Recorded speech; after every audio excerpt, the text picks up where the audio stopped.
altar en la casa del Señor. Mateo 20, 29. Amén. ¿Está allí? Digan amén. Estamos aquí. Dice la palabra del Señor: al salir ellos de Jericó, les seguía una gran multitud, y dos ciegos que estaban sentados junto al camino, cuando oyeron que Jesús pasaba, clamaron diciendo: Señor, Hijo de David, ten misericordia de nosotros. Y la gente les reprendió para que callasen, pero ellos clamaban más diciendo: Señor, Hijo de David, ten misericordia de nosotros. Y deteniéndose Jesús los llamó y les dijo: ¿qué queréis que os haga? Y ellos dijeron: Señor, que sean abiertos nuestros ojos. Dígale que está a su lado, dígale: que sean abiertos tus ojos. No, mire, y ábrale bien los ojos así como para echarle gotas. Dígale que sean abiertos sus ojos. Entonces Jesús, compadecido, les tocó los ojos, y enseguida recibieron la vista y les siguieron. Levanten una de sus manos, cierren sus ojos y oremos presentando ese servicio al Señor. Padre, te bendecimos en esta noche y te damos gracias. Gracias por la oportunidad que nos permite de estar aquí, Señor, en tu casa, Señor. El mejor lugar que puede existir es en tu casa, Señor. Pero hoy pedimos que nos hables, Señor. Tu palabra dice, Señor Jesús, tu palabra que nos enseña, nos instruye, Señor, nos redarguye, pero también que nos da aliento y nos da vida, Señor. Así que necesitamos escuchar tus palabras en esta noche. Por favor, Señor, háblanos, que queremos escucharte, en el nombre poderoso de Cristo Jesús. Amén y amén. Denle un fuerte aplauso al Señor. Y dígale que está a su lado, dígale: ver para creer. Una de las cosas que yo digo que más difíciles de hacer es tratar de seguir a alguien sin poder ver, ¿no? Es tratar de hacer algo a oscuras. Cuando se ha levantado alguna vez en la madrugada, ¿cuántos han tenido un terremoto en la madrugada? ¿Han sentido un temblor en la madrugada? Y tratar de pararse en la madrugada, y usted lo que quiere hacer es correr y salir a la puerta, ¿no? Y se choca con todo. Es muy difícil, porque la mayoría de los hombres dependemos de nuestra vista. Nosotros dependemos muchas veces de lo que vemos. Recientemente estaba haciéndome un examen, y el examen me dejaba ciego durante unas horas. Y tuve una experiencia, yo digo, muy traumática en el momento, porque es muy difícil estar ciego. ¿Cuántos han tenido alguna vez ese tipo de experiencia? Es muy difícil estar ciego y no poder ver nada. Yo no era sino 12 horas más o menos lo que duraba ciego, y la verdad que por un momento se me salieron las lágrimas, entré como en depresión. Digo, y qué difícil es estar ciego. Y estando pensando en eso, pensaba en estos dos personajes que dice la Biblia que eran dos ciegos, que ellos querían recibir la vista, pero ellos estaban en un lugar específico. Ellos estaban en Jericó. Y hay escenarios en nuestra vida en que nosotros no simplemente hablamos de ceguera natural. Hay escenarios en nuestra vida en que nosotros experimentamos cierta ceguera y no logramos ver con claridad lo que está sucediendo, ni muchas veces entendemos lo que está pasando. A eso le llamamos muchas veces ceguera espiritual. Y esos escenarios en nuestra vida y que no nos permite ver lo que está pasando, o que no podemos ver con claridad, muchas veces no podemos tener una solución clara al problema. No podemos, como no podemos ver con claridad, no podemos tener una solución clara al problema. Y yo estaba tratando de hacer un análisis acerca de cuáles son los escenarios que traen ceguera a mi vida, o cuáles son las circunstancias que traen ceguera a mi vida espiritual, a mi vida relacional, a mi vida profesional, a mi vida. ¿Cuáles son esos escenarios? Y encontré 4 escenarios en los que se manifiesta, o a causa de esos escenarios o de esas circunstancias, se manifiesta ceguera en nuestra vida. ¿Usted quiere saberlos? Ahora, el primer escenario en los que se manifiesta la ceguera espiritual es en medio de la crisis o en medio del conflicto. ¿Cuántos alguna vez han pasado algún problema tan fuerte de repente que los agarra de imprevisto el problema y ustedes se sienten abrumados y no saben qué hacer y como que no saben para dónde agarrar y no saben como qué hacer en el momento, y de repente le contamos a alguien y esa persona, como está afuera del problema, lo recibe con más calma. Resulta que nos da una solución que aparentemente era muy obvia, pero que nosotros no la estábamos viendo. Y muchas veces el conflicto de nuestra vida trae ceguera. Muchas veces el conflicto de nuestra vida no nos permite ver con claridad lo que está pasando a nuestro alrededor. Y en la Biblia hay una historia muy interesante, y es la historia de Eliseo y su criado. Dice la palabra del Señor en el libro segundo de los Reyes, más o menos como en el capítulo 16, que el pueblo extranjero, o un pueblo extranjero llamado Siria, estaba a punto de invadir al pueblo de Israel. En ese momento estaba de turno el hombre de Dios, el profeta Eliseo, y también tenía un criado, una persona que le servía de momento. Entonces, cuando el criado ve el conflicto, ve el problema, ¿cómo se dice? Se turde mucho, de repente se inestabiliza mucho, y dice al profeta que vienen todos esos hombres sobre nosotros, vienen sobre nuestra vida y nos van a atacar y nos van a destruir y van a hacer eso sobre nosotros. Y muy parecido a lo que sucede muchas veces en nuestra vida, que el conflicto viene y como no vemos solución aparente, entonces nos sentimos que nos vamos ya a hundir, que este es el acabose de nuestra vida, que vamos a morir en ese problema, que no vamos a salir de este, y de repente sí salimos del problema.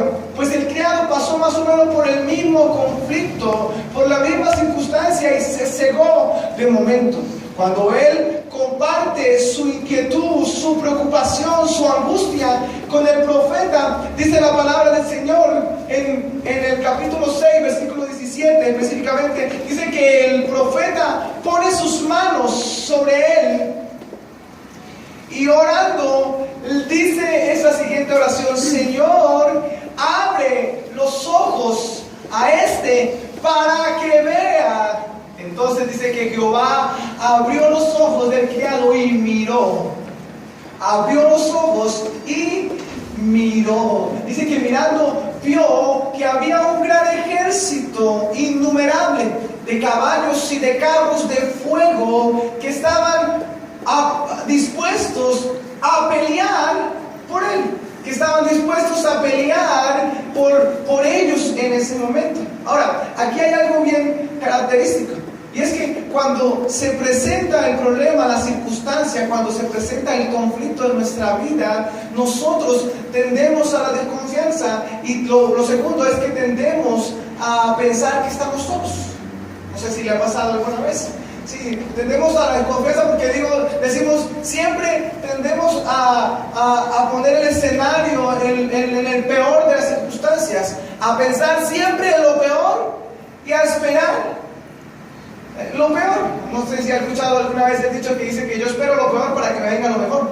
Qué mal está este dicho, ¿no? Qué mal está este dicho. Yo espero lo peor para recibir lo mejor, ¿no? O de lo que esperas recibir, de eso recibirás, dice la palabra del Señor. Eso que confiesas también, eso mismo vendrá a tu vida. Entonces tendemos a la desconfianza, y lo segundo es tendemos a pensar que estamos solos, y no hay nada más alejado de la realidad el pensar que estamos solos. Si a nosotros se nos abriera el mundo espiritual, si nosotros pudiésemos ver lo que está sucediendo en el mundo espiritual, y cuántas legiones de ángeles, millares de ángeles están dispuestos a una orden del Señor para pelear a nuestro favor.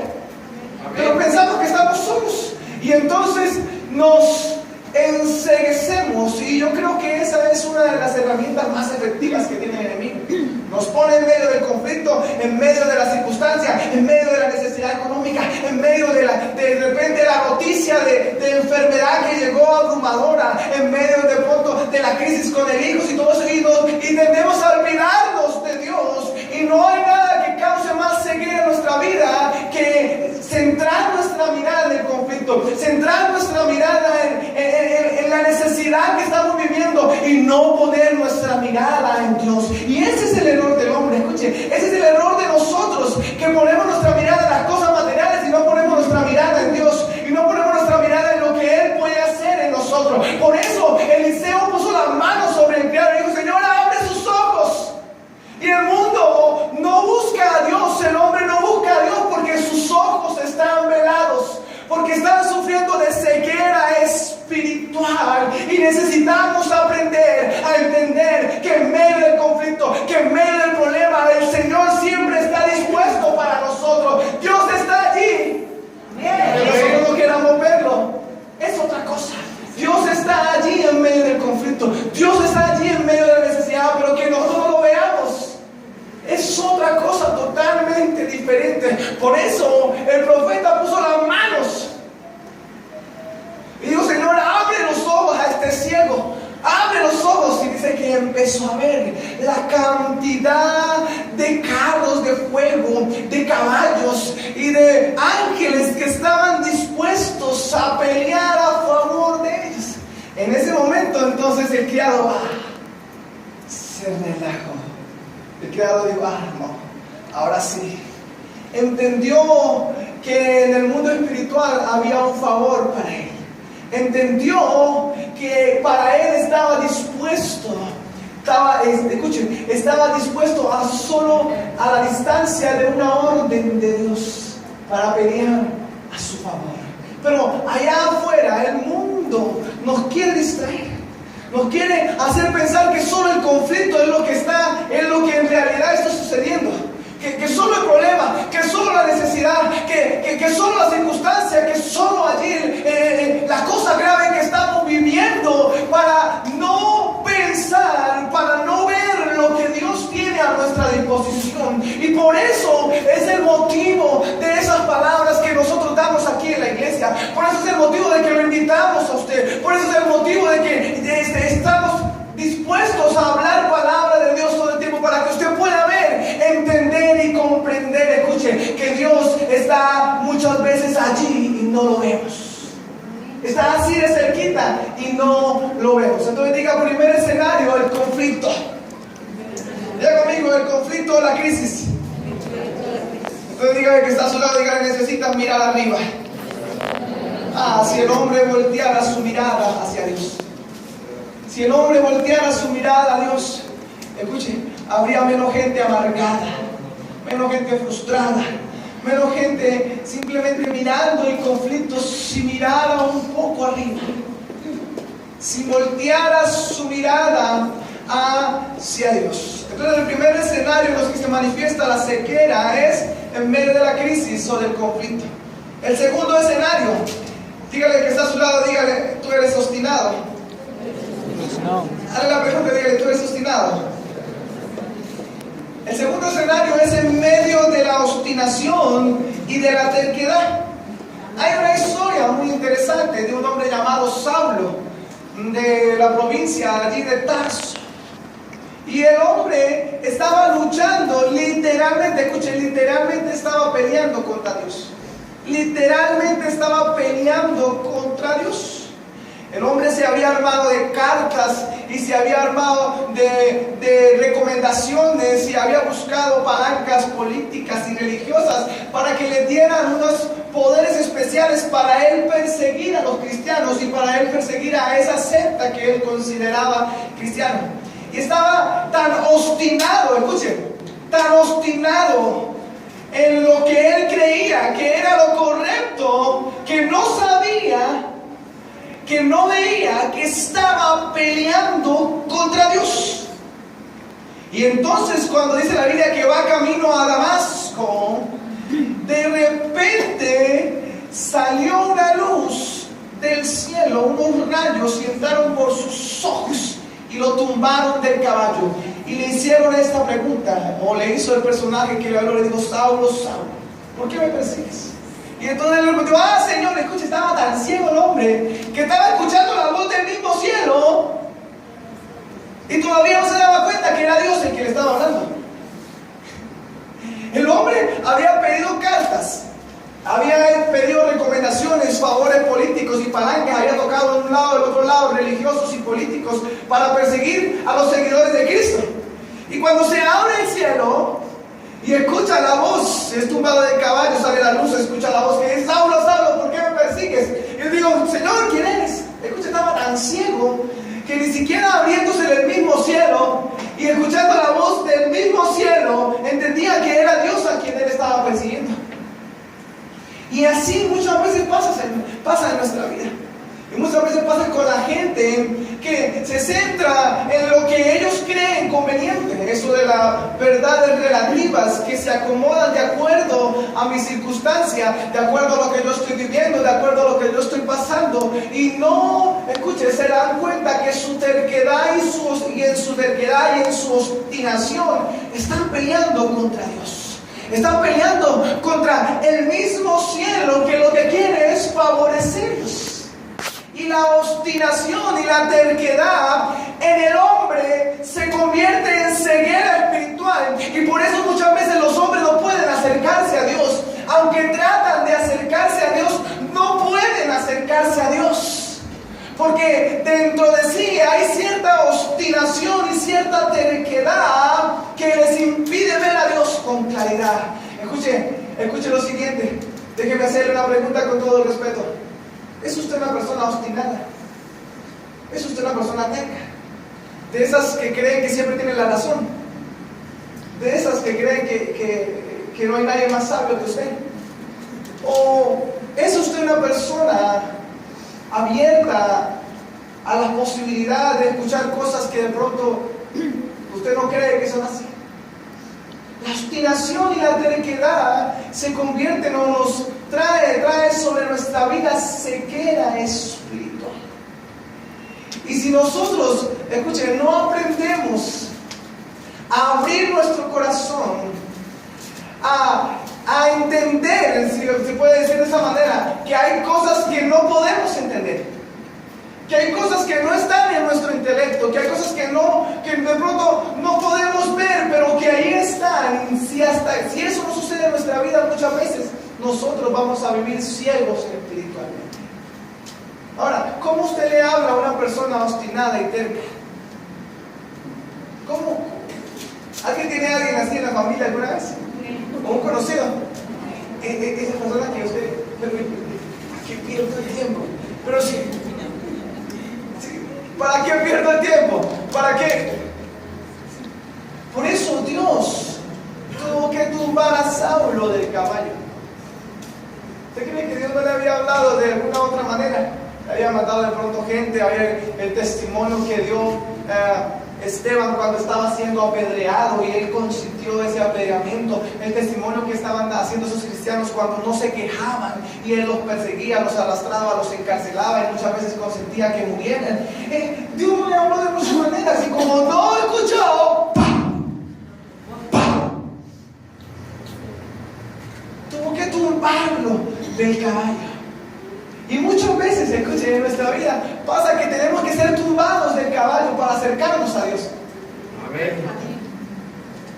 Ese caballo es nuestro propósito, nuestro camino, lo que nosotros creemos que es lo que nosotros sabemos o lo que nosotros hacemos bien y ese caballo muchas veces es nuestro orgullo, nuestra obstinación y Dios tiene que hacernos pasar muchas veces por circunstancias difíciles para que nos podamos acercar a Él. Pero qué lindo sería que el hombre se acercara a Dios. Escuche, simplemente porque sabe y comprende que Dios es todo lo que necesitamos. Amén. Amén. Segundo escenario, la obstinación y la terquedad. Tercer escenario en los que se presenta la ceguera espiritual. En medio de la tristeza. ¿Alguien alguna vez aquí ha estado tan triste al punto de no querer pararse de la cama, de no querer hacer nada, como dice la canción, nadie me quiere, todos me odian? No la cante más. Y muchas veces la tristeza es tan profunda en nuestra vida que causa ceguera. El otro día hablé con una persona, y solo por teléfono. Me dijeron, pastor, llame a esa persona porque se va a suicidar. Yo, ¿cómo así? ¿Y yo quién es? Yo no la conocí. Yo la llamé. Y al principio estaba muy renuente, pero lo que en ella había era una tristeza porque había sido engañada muchas veces por muchas personas. había sido olvidada de su familia, etcétera, etcétera. Y la ceguera en ella, la tristeza era tan fuerte que quería suicidarse. No lo digo explícitamente, pero quería hacer eso, quería suicidarse. Y de repente, entonces yo en medio de la conversación le empecé a cambiar como el panorama. Le dije, pero bueno, ¿tú qué haces? Me dijo, no, yo soy ingeniera tal, y yo trabajo en tal y tal área. ¿Y dónde vive usted? No, gracias al Señor. Él me ha regalado un apartamentico lindo, tengo un carro bonito, tengo un hijo, soy mamá soltera, tengo un hijo hermoso, que esto, lo otro, y empezó a contarme todo. Y ella misma, cuando me empezó a contar todas estas cosas, como que empezó a caer en cuenta, oye, pero tengo muchas cosas por las cuales vivir. Y yo le dije, ¿te estás dando cuenta de todo lo que me estás diciendo? Hay muchas cosas por las que puedes vivir, pero esa cosita que te pasó, ese bobo tonto que te dejó, te trajo tanto a la tristeza que te secó y no ves que hay un niño de 11 años por el cual puedes luchar, que tienes un apartamento, hay otros que no tienen casa y que están viviendo en la calle, hay otros que no tienen profesión y salen en las mañanas todo al rebusque por aquí y por allá, pero tú tienes muchas cosas por las cuales vivir, y la ceguera muchas veces viene del hombre, escuche, la tristeza para cegarlo a tal nivel de que no encuentre solución. Habían dos personajes, dos discípulos, dice la Biblia, que iban camino de Emaús, a una aldea que quedaba hacia el sur de ese territorio, de esa región. Iban camino de Emaús. Y entonces venían hablando, y de repente venían hablando de las cosas que habían sucedido. Para entrar en contexto, el Señor Jesús había sido tomado preso, había sido crucificado, y ya hacía 3 días que había muerto, y ahora supuestamente todavía estaba en la tumba, decían ellos. Entonces venían hablando, y cuando están hablando de todas esas cosas, el mismo Jesús, escuchen, el mismo Jesús se les aparece y les habla de quien ellos estaban hablando. Estaban hablando de todo lo que le había sucedido a Jesús y de cómo esto y aquello. Y el mismo Jesús se les aparece y les habla y le dice, oigan, ¿qué es esto que están hablando? Y entonces le dice, hey, ¿eres tú el único extranjero que no sabe lo que ha sucedido por todos estos lugares? ¿No sabe de Jesús Nazareno, hombre poderoso en palabra, profeta, hombre de milagros y esto? Y de cómo sus hermanos lo vendieron, y de cómo fue a la cárcel, y de cómo fue a la cruz, y de cómo murió. Y ahora hace 3 días que él dijo que iba a resucitar, pero hace 3 días y no hemos visto nada. Y entonces aquel personaje, Jesús, mismo les habla y le dice, es que no conocen ustedes la palabra y la escritura, y que era necesario que todo esto aconteciese, y que era necesario que todo eso pasase, y que era necesario que esto y aquello. Empieza a hablar de todos los profetas, a hablar de cómo era necesario que tenía que suceder de todo eso. Y de repente, cuando ellos llegan al lugar en el que iban a llegar, dice que le insistieron, y él hizo como que iba más largo, como que iba más para allá, y ellos le insistieron y dijeron, no, quédate con nosotros. Pero mientras él hablaba, algo hacía así en su corazón, ellos, y en su corazón ellos estaban allí, pero no veían, sentían algo, pero no veían, hasta que parte el Padre en la mesa y bendice, y de repente dicen que sus ojos se abrieron. Creo que es el siguiente versículo, ahí dice, y le fueron abiertos sus ojos. Muchas veces Dios está haciendo cosas en nuestra vida, pero nosotros no vemos a causa de las tristezas y de la amargura que estamos viviendo y de la amargura que estamos pasando. Entonces creemos que nuestro conflicto, que nuestra tristeza, que esas cosas que nos amargan son las únicas cosas que nosotros podemos ver, y no vemos que muchas veces Jesús mismo está caminando al lado de nosotros. Ellos estaban tristes a causa de Jesús y de todo lo que había pasado, pero no sabían que el mismo Jesús estaba caminando con ellos. Y la tristeza es un arma impresionante que usa el enemigo para tratar de destruirnos. Y esa tristeza viene por fracasos, por frustraciones, por ideas que nos hacemos de cosas que queremos que sucedan en nuestra vida. y de repente no sucede como nosotros queremos que suceda, entonces nos amargamos, nos frustramos y nos entristecemos. Y después de eso viene la ceguera espiritual. Escúcheme, no hay nada mejor que entender lo que dice Romanos 8:28 acerca del asunto, que a los que aman a Dios todas las cosas ayudan a bien. Escúcheme, eso le va a ayudar a evitar frustrarse, amargarse y a entristecerse. Porque si usted entiende que Dios está en control de todas las cosas, así hayan crucificado aparentemente su sueño para resucitar a alguien, debió escuchar eso. Si usted entiende que Dios está en control de su vida, que usted está en control de su corazón, así lo traicionen, al final eso obrará para bien. ¿Alguien escuchó acá?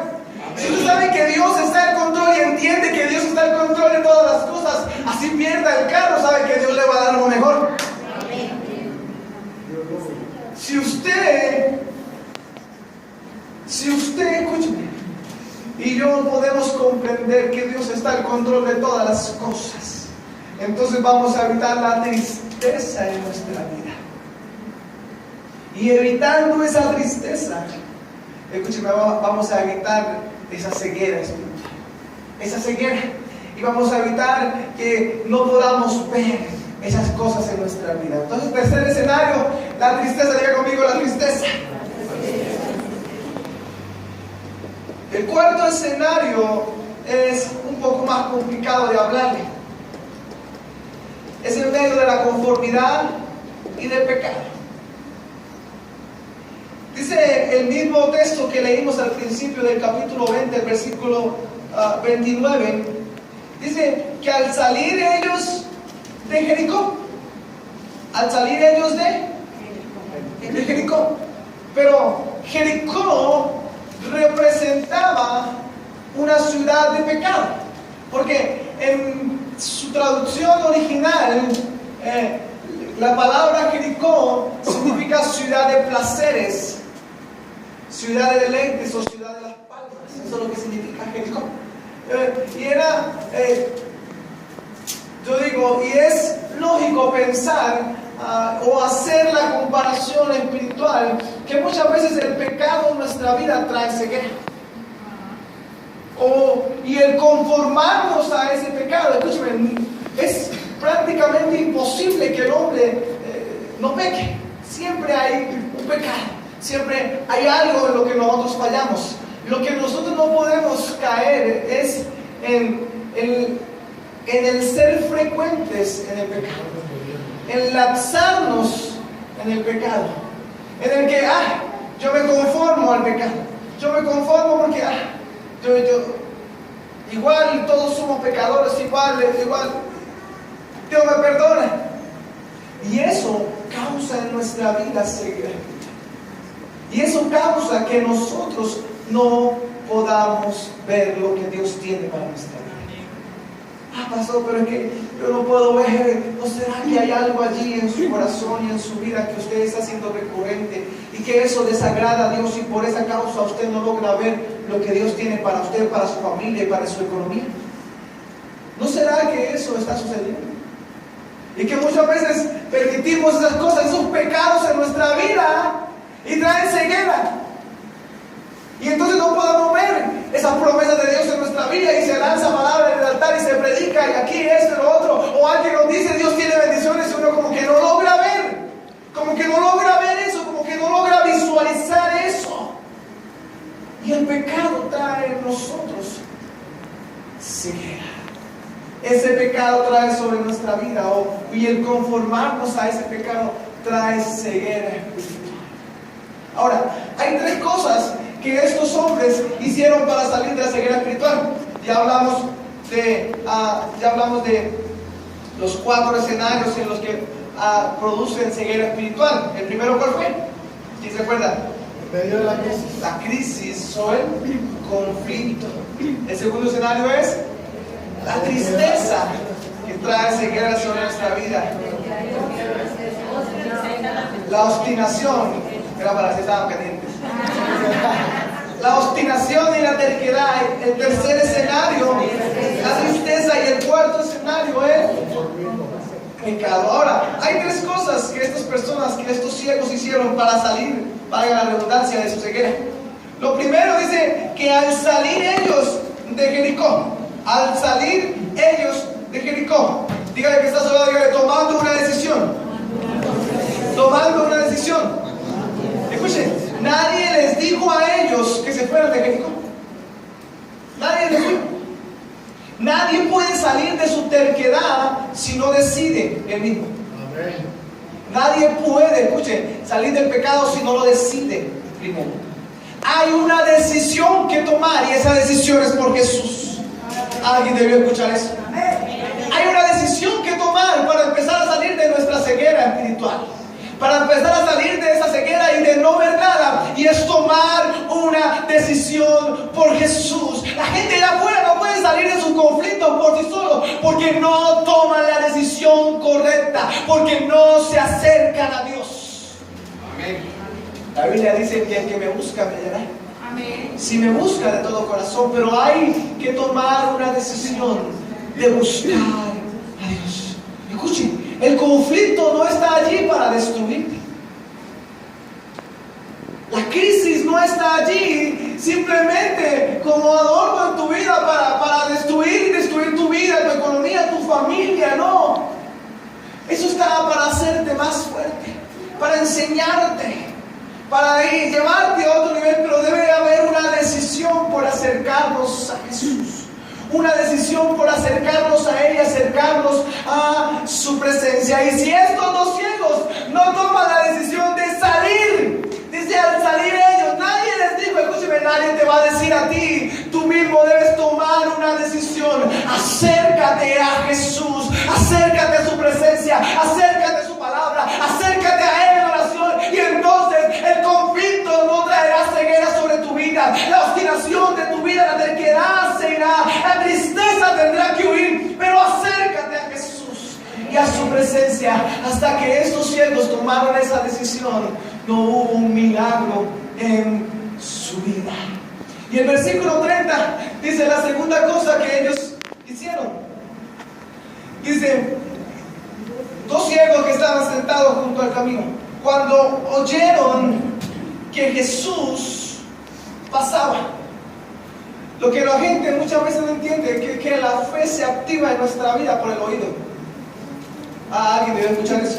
La fe en nuestra vida se activa por el oído. Y por eso nuestros oídos deben estar abiertos para su palabra.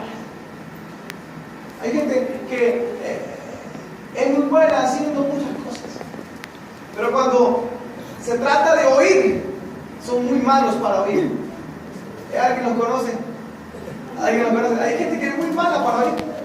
Y parecen carros locos, ¿no? Y hacen y lo otro, pero cuando... A mí me pasaba muchas veces, cuando estaba más pelado, mi mamá me decía, la tía te traga esto y nada. Entonces yo iba y... ¿Qué fue lo que me mandó a traer? ¿Qué fue lo que ella me dijo que traía? Y muchas veces el ser humano no puede salir de su crisis, de su conflicto, no puede salir de su ceguera porque no prestan sus oídos para Dios.